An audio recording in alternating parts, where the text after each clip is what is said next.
Thrissur Chalakudy beauty parlour ഉടമ ഷീല സണ്ണിക്കെതിരായ വ്യാജ ലഹരി കേസിൽ ചോദ്യം ചെയ്യാൻ വിളിച്ചപ്പോഴാണ് മുഖ്യ ആസൂത്രക ലിവിയ ദുബായിലേക്ക് കടന്നു കളഞ്ഞത്. ഷീല സണ്ണിയുടെ മരുമകളുടെ സഹോദരിയായ ലിവിയ എന്തിനിത് ചെയ്തു എന്നുള്ള ചോദ്യം സമൂഹമാധ്യമങ്ങളടക്കം ഉയർത്തുന്നു. സ്കൂട്ടറിലും ബാഗിലുമായി LSD സ്റ്റാമ്പുകൾ സൂക്ഷിക്കുക. പിന്നാലെ എക്സൈസിനും പോലീസിനും വിവരം നൽകി ഷീല സണ്ണിയെ കൊടുക്കുക.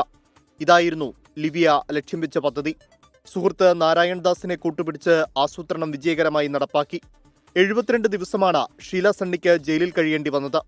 പിന്നാലെ നടത്തിയ രാസപരിശോധനയിലാണ് ലഹരി വ്യാജമാണെന്ന് കണ്ടെത്തിയതും ഷീല സണ്ണിയെ പ്രതിസ്ഥാനത്ത് നിന്ന് ഒഴിവാക്കിയതും. വ്യക്തിവൈരാഗ്യമാണ് സംഭവത്തിന് പിന്നിൽ. മരുമകളുടെ സ്വർണം പണയം വെച്ചതുമായി ബന്ധപ്പെട്ട് ഷീലയുടെ കുടുംബവും മരുമകളുടെ കുടുംബവും തമ്മിൽ തർക്കമുണ്ടായിരുന്നുവെന്നാണ് വിവരം. കടം വീട്ടാനായി ഷീല സണ്ണി ഇറ്റലിയിലേക്ക് പോകാൻ തീരുമാനിച്ചപ്പോൾ സ്വർണത്തിന്റെ കാര്യം തീരുമാനമാകാതെ പോകുന്നുവെന്ന എതിർപ്പ് മരുമകളുടെ കുടുംബത്തിൽ നിന്നും ഉയർന്നു. തനിക്ക് കൂടെ അവകാശപ്പെട്ട സ്വത്ത് ഷീല തട്ടിയെടുത്തുവെന്ന ചിന്തയാണ് വൈരാഗ്യത്തിന് കാരണമെന്ന് പോലീസ് കണ്ടെത്തിയിട്ടുണ്ട്. നാരായൺദാസ് പിടിയിലായതോടെയാണ് ലിവിയയുടെ പങ്ക് പുറത്തായത്. താനല്ല പ്രധാനമായും പദ്ധതിക്ക് പിന്നിലെന്നും മരുമകളുടെ സഹോദരി ലിവിയയാണെന്നും മൊഴി നൽകി. തുടർന്ന് ലിവിയെ കേന്ദ്രീകരിച്ച് സമഗ്രമായ അന്വേഷണമായിരുന്നു പ്രത്യേക അന്വേഷണ സംഘം നടത്തിയത്. ചോദ്യം ചെയ്യലിനായി വിളിച്ചു വരുത്തിയപ്പോൾ ദുബായിലേക്ക് കടന്നുകളയുകയായിരുന്നു.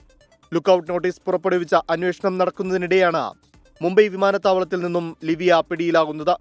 കേരളത്തിലെത്തിച്ച് നാരായൺദാസുമായി ഒരുമിച്ചിരുത്തി ചോദ്യം ചെയ്ത കാര്യങ്ങളിൽ കൂടുതൽ വ്യക്തത വരുത്താനാണ് അന്വേഷണ സംഘത്തിന്റെ നീക്കം. 24 തൃശൂർ.